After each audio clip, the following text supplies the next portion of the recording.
Have you back. Now, October 16 of every year is a day dedicated to the observance of World Food Day.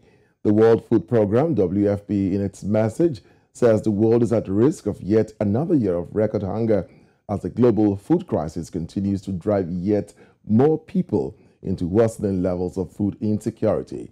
WFP is calling for actions to address the root causes of food crisis to prevent another year of hunger around the world. The theme for this year's observance is Leave No One Behind. Now, joining me on the news is the Chief of Nutrition at UNICEF Nigeria, Nemat Hajeebhoy. She joins me from Abuja, Nigeria. Thanks for your time, Nemat. Thank you. Thank you for inviting me. Good evening. It's our pleasure. Let's start by looking at the food security situation in Africa. Global bodies are expressing concerns, especially for children and the vulnerable. Now, how can food security be guaranteed in Africa?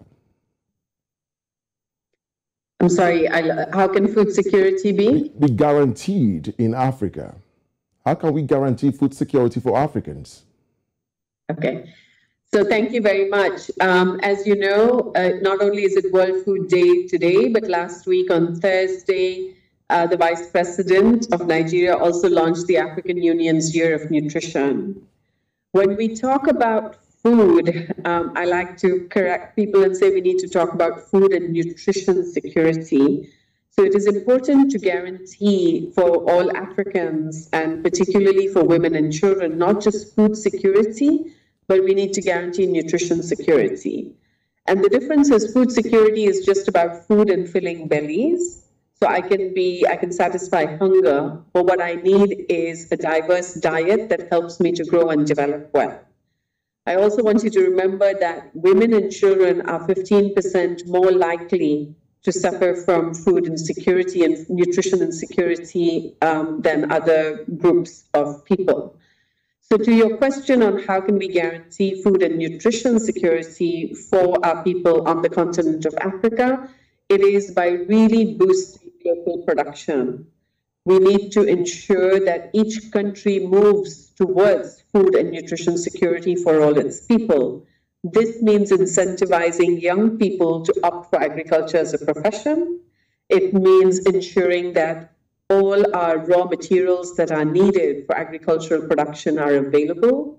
It also means that as we get food from the farm to the table, we ensure that food is taken care of in terms of safety, in terms of retaining its nutrient value, and in terms of processing, so that food that gets available on each of our tables is healthy, it's safe, it's accessible, and most importantly, affordable. So those are the, boosting local production and making sure that farmers and other processors of food along the food value chain are taken care of, and we have the right policies in place to make sure, as per the theme of the World Food Day this year, that no one is left behind. Interesting. No one indeed should be left behind, but it is surprising. It is surprising for many watchers of the African situation that Africa has a lot of arable farmland, and Africa has a lot of agrarian people in agriculture, yet the continent faces severe food shortages. Why is this so? So as you rightly said, Africa has a lot of land space. A lot of it is arable, but Africa is unfortunately a net importer of food.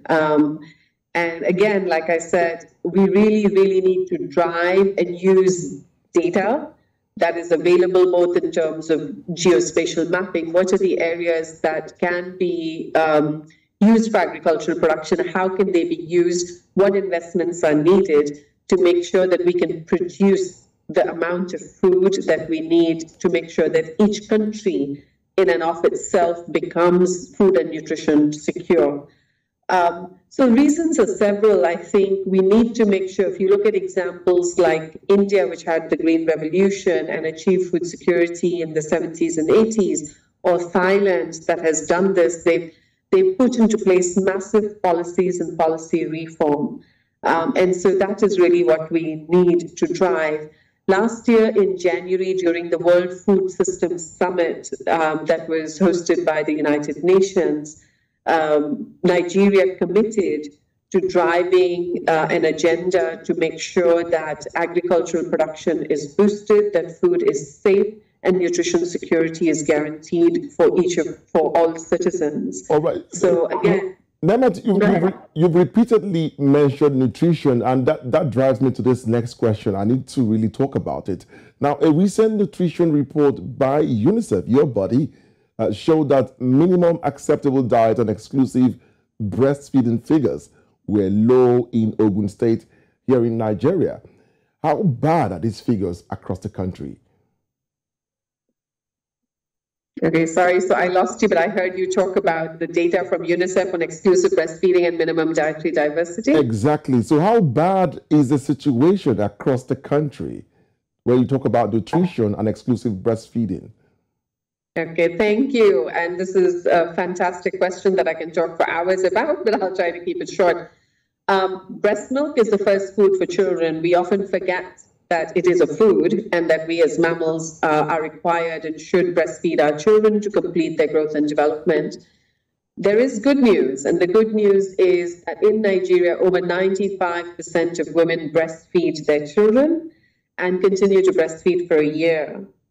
What we need to support, so I want to congratulate all mothers out there who are breastfeeding and who are committed to this, and family members and caregivers and employers who support our mothers to breastfeed. The not so good news is that we want children to be exclusively breastfed for 6 months, and this means giving a child only breast milk, no water, no food, no infant formula, no other products. So we need to enable our mothers to exclusively breastfeed for the first 6 months of life. We are seeing that in Nigeria, compared to 5 years ago, the exclusive breastfeeding rate is on the increase. So again, it's good news all over, but it's only at about 35%. We need this to reach 50% by 2025 and 70% by 2030. We really, really need our health workers, employers, caregivers to support mothers. Minimum acceptable diet and dietary diversity, unfortunately, the situation's not that great. This data means, is a child under 5 receiving at least 4 minimum food groups, such as carbohydrates, proteins, vitamins and minerals, oils and fats, as well as breast milk. And what we're seeing that only, depending on the age group, only 1 out of 5 children or 1 out of 3 children is receiving the diets that they need. So besides making sure that our food systems produce enough food, we have to make sure that our food systems enable women and young children to get the diverse diets that we need. And we really, really need to drive the agenda, because this is why the rate of stunting, which is a child's height for age for children under 5, is not doing so well. Currently is a challenge in Nigeria. 1 out of 3 children is stunted under the age of 5. All right, Nemat, unfortunately, I would have loved to go on and on this issue, because like you pointed out, it's critical, but we're running out of time. But we'll definitely invite you again. Thank you so much. Thank you so much for having me this evening. Have a good evening.